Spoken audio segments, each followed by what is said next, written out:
We were driving in the car back from my wife's parents' house, and for the past 2 hours, we had been talking about nothing but politics. I decided to change the subject.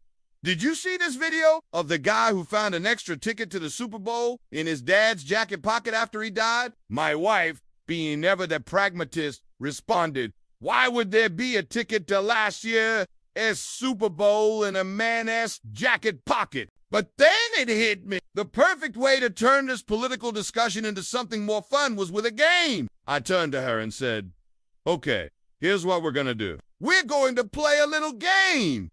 She gave me a look that clearly said, "You have officially lost your mind." But then she relented and agreed to play along. "Here's how the game worked," I told her. "For the rest of this trip, I want you to pretend that there is a passenger in the car with us. I want you to talk to him, engage him in conversation, ask him questions, get him to tell you stories about his life, all while maintaining eye contact with him and acting like he's really there." My wife looked at me and said, "Are you out of your mind? How am I supposed to do that when there's no one there?" I responded, "That's the whole point of the game. You have to make him feel so welcome and important that he feels compelled to come out of hiding."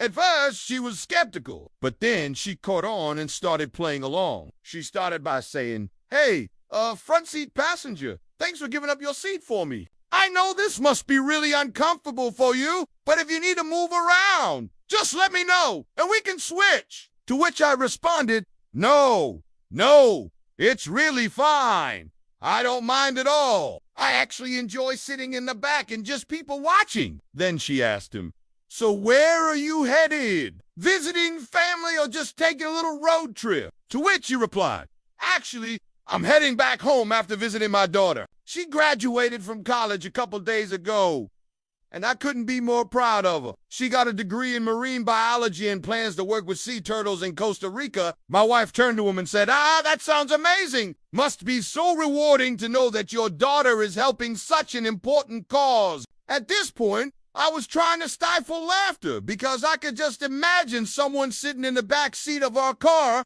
in full costume as a sea turtle. He continued, "Yeah, she's always had a big heart. When she was just a little girl, she would bring home injured birds and try to nurse them back to health. My wife and I would come home from the grocery store and find towels and blankets draped over boxes with holes in them. And sure enough, inside would be some poor bird that she had found, and she would take care of them until they were ready to be released back into the wild." My wife leaned over and asked, "So what kind of birds would she bring home?" And he responded, Oh, kinds. Once she brought home a bald eagle. Can you imagine the look on the face of our mortgage company when we called them to say that we needed to list our home in the MLS as a temporary wildlife sanctuary? They weren't thrilled. And so our conversation with the imaginary passenger continued. We talked about his hobbies, his career, his hopes, his dreams, his fears, his childhood, his parents, everything. All the time he was telling these stories. My wife was making eye contact with him, nodding, smiling, frowning, asking follow-up questions. She was fully engaged in conversation with someone who wasn't there. It was a little weird to listen to, but it was also pretty funny. I admit I laughed a few times. But then it happened about 30 minutes into our drive. We were approaching my father-in-law's house, and my wife said, "Well, here we are. This is my dad's house. Would you like me to wake him up, or should I let him sleep in?" As I suppressed a smile and responded, "No, wake him up. I'd like to meet him." At this point, my wife stopped the car, turned around in her seat, locked eyes with the passenger in the back, and said, "Dad, this is the friend I told you about. Dad, this is Joe. Joe, this is my dad." I could barely contain myself at this point. And then my father-in-law came to the front seat and sat down next to my wife, and she continued, completely deadpan, "Joe was just telling us about how you used to bring home all these birds and animals, and we were wondering if it was true."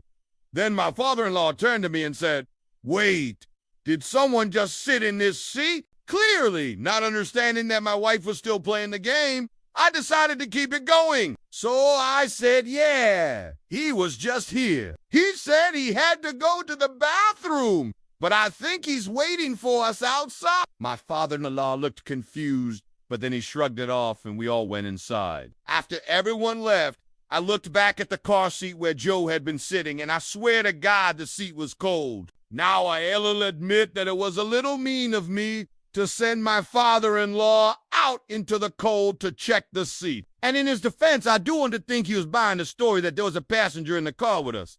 I don't blame him. It was obviously ridiculous. But what's even funnier is that he never mentioned it again. He didn't say, hey, did you guys really think I was buying that story about there being a passenger in the car? No. He just accepted it and moved on. Now, I'm not entirely sure why I told this story. I guess I just wanted to share the awkward moment when my father-in-law came into the house and sat down. Like, yeah, that's funny to me. I don't know why. Maybe it is. Just the idea that he sat in a cold car seat and didn't even question it. Like, that's funny to me. I guess it's like the idea that he's just so matter of fact about it. Like he just accepted it and moved on. That's funny to me. And honestly, I think he was just being polite. He probably didn't want to question it because he didn't want to seem like he was questioning us. And I totally get that. But yeah, I just thought it was funny. It's one of those things where I'm like, man, I wish I could relive that moment again. Just to see his expression when he sat down in the cold seat. I think it was just so funny. Anyway, I don't know. I just thought I'd share that story with you guys. If you enjoyed it, please hit the like button. And as always, thank you so much for watching.